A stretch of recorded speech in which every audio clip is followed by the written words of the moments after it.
হয়তো বুঝতে পারবেন। আমি যখন স্টেজে উঠছিলাম, আমি জানি না এই ফিলটা আমি কিভাবে আপনাদেরকে বোঝাই। যখন আমি জাস্ট টার্ন করে আমি সবার দিকে তাকালাম, আমার আমার কোনো আমি সমস্ত নাচের মুদ্রা-টুদ্রা সবকিছু হারিয়ে ফেলেছিলাম। কারণ আমি এতগুলো চোখ দেখছিলাম। আমি এই সাউন্ড সবার সামনে, সবার সাথে এত মানুষের সামনে যে এইরকম এই মিউজিকটা আসলে বাজবে, তখন আমার মনে হচ্ছিল আমি শুধু গানটাই শুনি।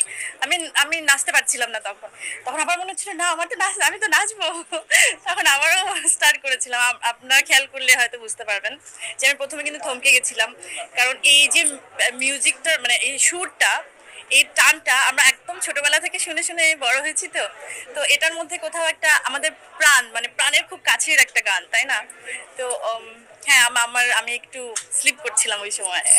একটা মুদ্রা দেখলাম যে জন্ম আমার বন্ধু হলো মা কথা বলে লাইনটা আসলো তখন আমি চারিপাশে যারা ছিল তাদেরকে একটা মুভমেন্ট হচ্ছিল আসলে হ্যাঁ। আপনার ফেস বা দেখলাম যে অন্যরকম বা অন্য জগতে চলে গেছে বা হাতি থেকে হারিয়ে ফেলেছিল কিনা কিছুক্ষণের জন্য পরিবর্তন হ্যাঁ।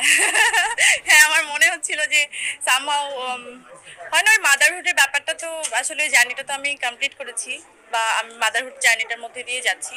তো ওই মা শব্দটার সাথে আমার অনেক বেশি হয়তো ওই কানেকশনটাই হয়তো সবাই দেখতে পেরেছে।